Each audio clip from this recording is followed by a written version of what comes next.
Red is known for being one of the most aggressive colors in Magic, and a big part of that is the ability Haste, which allows any creature to attack and use tap abilities the turn it enters. Red is the color that gets the most haste creatures out of all of them, letting you form very aggressive early curves. Today, we're going to go over the best red creatures with haste in the entire game. And to be clear, this only includes cards that natively have haste, not cards that grant haste or can gain haste through some ability. And to start things off, at number 10, we have Laelia, the Blade Reforged. This is a legendary 2/2 Spirit Warrior with a mana cost of 2 and 1 red. It, shockingly, has haste, and it has some other abilities, where when it attacks, you exile the top card of your library, and you can play that card this turn. Also, whenever one or more of your cards is exiled from your library or from your graveyard, it gets a +1/+1 counter. Now, the specific wording of this ability is important. The ability triggers once each time a card moves into exile, not once per card exiled. So, if your graveyard is exiled by a card like Tormund's Crypt, it only gets one counter because they were all exiled at once. But if your whole graveyard gets eaten one by something like Lion Sash, that will give it several counters. Essentially, what this all means is that Laelia is a 2/2 that Impulse draws you a card whenever it attacks and gets a +1/+1 counter, which is already quite good. Laelia already checks a lot of boxes for a good MTG card. It impacts the board right away thanks to haste, it gets you value immediately, and can even scale into the late game thanks to the ability for it to grow every turn. There are also a few ways to put a ton of counters on Laelia out of nowhere, such as the Cascade mechanic, which technically exiles cards one at a time. So every card you look at while cascading will put another counter on Laelia.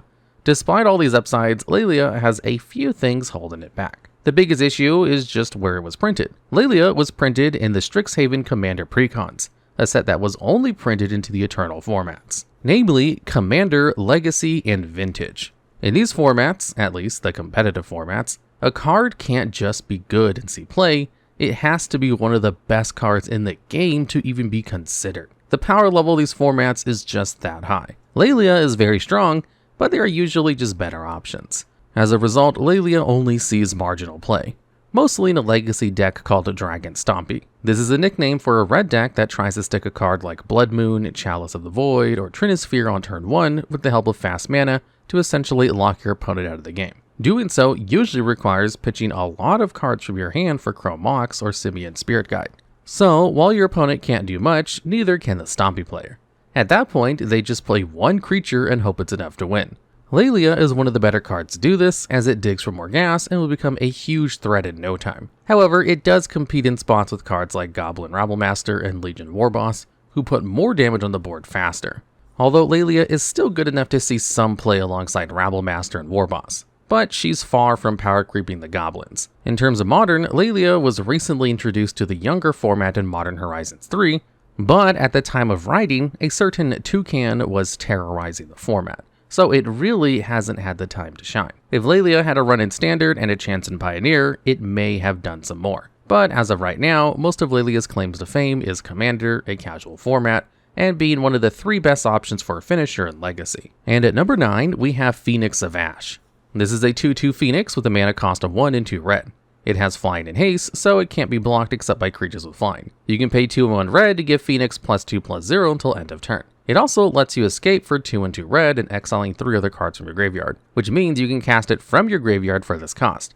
And when it escapes, it gains an extra +1/+1 counter. Phoenixes are a pretty common sight in red, and they almost all have the ability to reanimate themselves and have the haste ability, so they can get right back into attacking whenever they rise from the ashes. This is all to say that this won't be the last Phoenix on this list. While Phoenix of Ash is the weakest bird we'll be looking at today, it's definitely no slouch. Casting it from your hand, it's already a good threat thanks to its combination of evasion and its pump ability. The 2 damage in the air is difficult to stop, but not always the most threatening on its own. 4 damage in the air, however, is very hard to ignore, and in the very late game, it can swing for even more.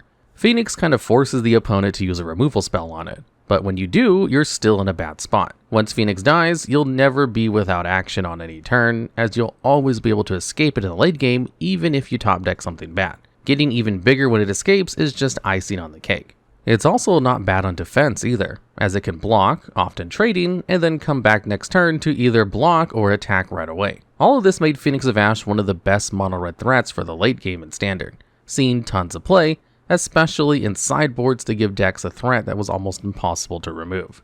Phoenix did have a lot of competition though, mostly because Escape as a mechanic was just very strong, and every creature with Escape was good as a result. Very few red-black decks used Phoenix of Ash because they had access to an even better escape threat in Kroxa, Titan of Death's Hunger. A lot of decks were playing at least one escape card, but since they all ate up cards in your graveyard, you usually just chose the best one for your specific deck, which in most color combinations besides red-black was often Phoenix. Outside of Standard, the card has been pretty hit or miss, seeing some success here or there in Pioneer and Modern, but very rarely in comparison to other threats. Still, Phoenix's presence not only in aggro, but in a variety of mid-range and sometimes even control-oriented decks in Standard can't be ignored. And at number 8, we have Earthshaker Khenra. This is a 2/1 Jackal Warrior with a mana cost of 1 and 1 red.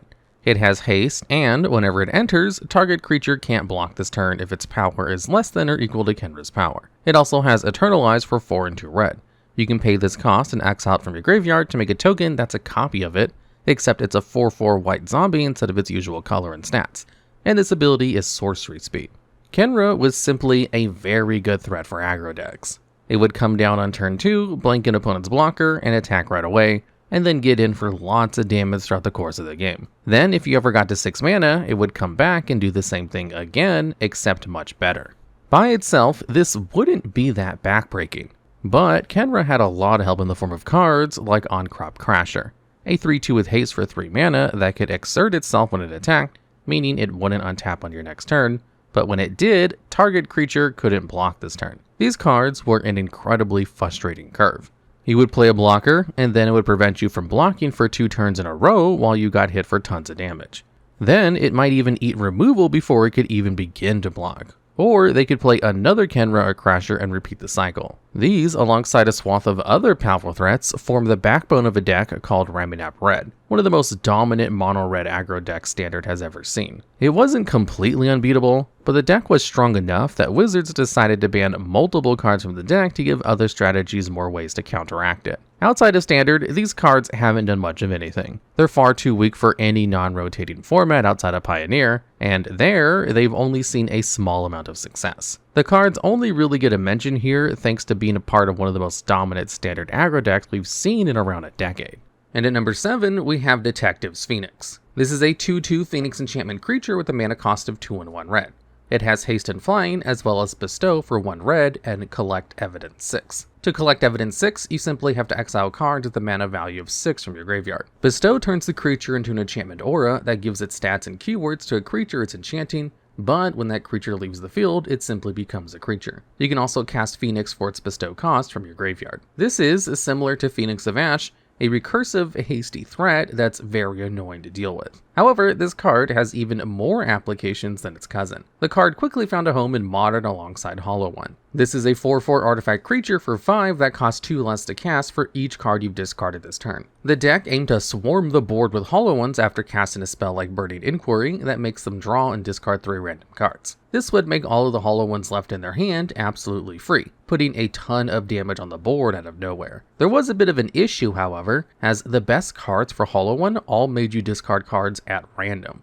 So you needed a lot of fodder to pitch to them to try and keep your Hollow Ones in hand. That's where cards like Detective's Phoenix came in. This card is fine being in your hand or in the graveyard, and generally loves cards being in your graveyard in general. If you discard the Phoenix with your Inquiries, or the once banned Faithless Looting, you can cast it right away from your graveyard for 1 red to give your Hollow One haste and flying, which can let you do a ton of damage out of nowhere. Throw in a few cards like Vengefine that also want to be discarded, and you have the basis for a powerful combo deck in Modern. The deck isn't as good as it once was, thanks in large part to power creep, but it's still taking down leagues in MTGO, so it's still hanging on to some relevance. And at number 6, we have Goldspan Dragon. This is a 4/4 dragon with a mana cost of 3 and 2 red. It has flying and haste, and it has the abilities where, whenever it attacks or becomes the target of a spell, you create a treasure token. These tokens are artifacts you can tap and sacrifice to add 1 mana of any color. It also has the static ability where all treasures you control gain the ability to tap and sacrifice to add 2 mana of any one color and not just 1. Goldspan is an impressive threat, thanks mostly to just how good getting a constant stream of 2 mana treasures are. Sure, getting mana is always good, but the difference between Goldspan giving you 1 mana when it attacks versus 2 ended up being pretty massive. A big reason for this is that 1 mana versus 2 mana is a difference between being able to cast Negate or a Dragon's Fire and not being able to. Goldspan would come down on turn 5 and attack right away, immediately creating pressure. But it would also give you enough mana right away to be able to interact on the next turn. It also means that, if your opponent targets Goldspan, it will give you enough mana for a cheap counterspell. So you'll essentially never be caught with your pants down. Of course, you can also use this mana more proactively, letting you deploy an additional threat post-combat to put even more pressure on your opponent. All of this together made Goldspan the best red threat in its standard, seeing play in basically every red deck that wanted a 5 mana creature, and even some that normally wouldn't because it gave you back most of your mana right away. Goldspan was simply so strong it was an immediate addition to any red deck in the format. Goldspan went on an absolute tear in standard, and in a wide variety of decks. However, that didn't translate to any other formats, which isn't true for the next spot on this list. And at number 5, we have Glorybringer. This is a 4/4 dragon with a mana cost of 3 and 2 red. It has flying and haste, and whenever it attacks, you may exert it. If you do, it deals 4 damage to any non-dragon creature an opponent controls, which basically means it zaps anything except for an opponent's copy of Glorybringer if they have one. Similar to Goldspan Dragon, Glorybringer was the best mono-red threat in its respective standard, but for totally different reasons. Slamming Glorybringer on turn 5 and shooting down your opponent's best threat, and dealing 4 damage to them or eating one of their walkers, was a giant tempo swing in your favor. Not only would they lose one of their 2 best threats, but in a couple of turns they'd have to deal with a 4/4 body that could shoot even more of their threats. It felt pretty awful to develop a creature into a Glorybringer when it was likely going to eat an exert trigger on the next couple of turns. However, you couldn't do nothing because Glorybringer would just smack you for 4 over and over, which was a very fast clock. Even if it ate a removal spell right away, that was typically fine, because it would at least 2-for-1 your opponent and have dealt some damage by that point. This not only cemented Glorybringer as a great top-end threat for aggro, but in every red deck in the meta. Control decks were playing Glorybringer as a removal spell that left behind a 4/4 body because it was just that threatening. The inability for Glorybringer to shoot dragons was actually really relevant in the standard meta, because it meant the person who played their dragon second didn't get a huge blowout by killing their opponent's Glorybringer. Not only did Glorybringer see play in standard, but it even saw some use in older formats, namely Pioneer and Modern. Tons of mid-range decks in Pioneer use Glorybringer as their top-end threat. And for a time, Glorybringer was one of the best threats to play in Utopia Sprawl ramp decks, which would make 4 mana on turn 2 with Sprawl and Arbor Elf, forming the backbone of a ramp mid-range deck. This didn't end up lasting all that long though. Glorybringer only saw play in Modern for about a year before being power crept out of the format, and has slowly seen less and less play in Pioneer as the format has gotten faster and faster. And without a shell to cheat it out, it's fallen off now that 5 mana spells are very difficult to cast in the format. Still, with all the tournaments it ended up winning, Glorybringer more than lived up to its name. And at number 4, we have Hazoret the Fervent. This is a legendary god creature with a mana cost of 3 and 1 red. Hazoret has haste and indestructible, meaning it can't be destroyed by damage or destroy effects. It allows you to pay 2 and 1 red and discard a card to deal 2 damage to each opponent. It also has a downside where it can't attack or block unless you have 1 or 0 cards in hand. Hazoret is a huge threat that's incredibly difficult to answer, though the card's restrictions does mean it's difficult for the average deck to play. Only having 1 card in your hand isn't just restrictive, it can also be somewhat difficult to accomplish. You'll need to be playing more than 1 spell a turn on multiple turns if you want to attack with Hazoret when you play on turn 4. Of course, this is exactly what plenty of aggro decks wanted to do back in Hazoret Standard. This was in the game at the same time as Glorybringer and Earthshaker Khenra, which should probably give you an idea of just how good aggro decks were back then, considering they had several of the best cards in rotation at their disposal all at once. Hazoret would consistently come down on turn 4 and start taking huge chunks out of your opponent's life total. While popular cards like Vraska's Contempt could kill Hazoret despite it having indestructible, it was difficult to spend 4 mana on an exile spell with so many other threats in play. Leaving it in play was also a terrible idea, not only because it swung for 5 damage, but also because it could turn dead draws into shocks with its activated ability. While all of the cards in Ramming Up Red were strong, Hazoret was maybe the most individually backbreaking to cast in a single game. This strength let the card break into older formats as well, It used to see some play in modern and red aggro decks, though that time has since passed. It still does see some play in Pioneer and in games in various red aggro shells, and it's not showing any signs of stopping anytime soon. And at number 3, we have Kiki-Jiki Mirror Breaker. This is a legendary 2/2 Goblin Shaman with the mana cost of 3 and 2 red. It has Haste and the ability where you can tap it to create a copy of target non-legendary creature you control. That token has Haste, and you sacrifice the token at the beginning of the next end step. This ability is extremely powerful in a vacuum. Make it a copy of one of your best attackers lets you push through for a ton of damage, especially if those creatures have useful abilities. Just copying something like Glorybringer is pretty gross, and that's one of the tame uses of Kiki-Jiki. Simply using Kiki-Jiki to make finite tokens pales in comparison to all of the ridiculous infinite combos Kiki-Jiki has access to. All you need to do is find a creature that, when you make a copy of it, allows you to activate Kiki-Jiki again. The simplest category of card for this are creatures that untap things when they enter the field. What you would do is copy something like Pestermite, use the Enter's ability to untap Kiki-Jiki, copy it again, rinse and repeat until you have enough creatures to kill your opponent.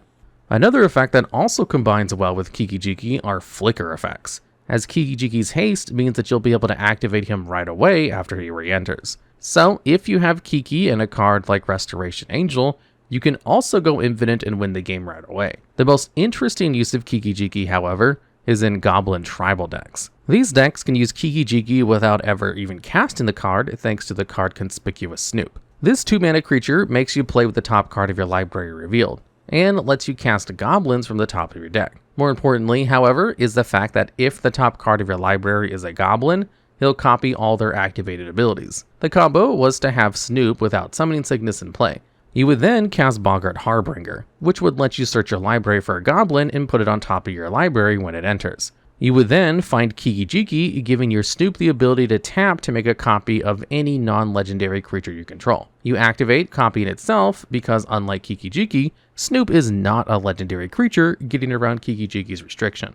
So you can use the copy to make a copy of itself, and do this over and over to make a ton of copies of Snoop, equal to your opponent's life total and then some. Then you copy the Harbinger again and put a Sling Gang Lieutenant on top of your deck, which gives all of your Snoops the ability to sacrifice a goblin to deal 1 damage to your opponent and gain 1 life. You then sack your whole board away to burn your opponent out for game.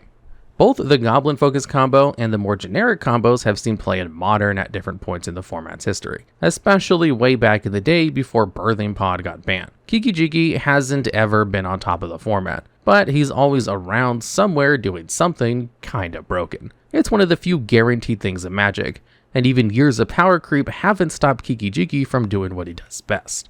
And at number 2, we have Arclight Phoenix. This is a 3/2 Phoenix with a mana cost of 3 and 1 red. It has haste and flying and the ability where, at the start of combat on your turn, if you've cast 3 or more instants and or sorceries this turn, you return it from the graveyard to the field. While Phoenix is bad when cast from your hand, it's one of the relatively few cards in Magic that can reanimate itself without asking for an additional mana investment. Sure, you do need to go casting a few spells, but it's not like the mana is being wasted as you're still getting the effects of those cards. Cards like this have a very long history of seeing play. From the OG and Icarid to new favorites like Poxwalkers, these creatures have facilitated a ton of different decks throughout the years, though a lot of them did involve the dredge mechanic. Arclight Phoenix proved that, if built around properly, it was both easy to enable and worth pulling off. This led to it being the primary focus for a brand new deck in Modern. This deck would use a bunch of cards such as Faithless Looting to put Arclights into the graveyard quickly, then bring them back by casting instants and sorceries like Lightning Bolt or Sleight of Hand.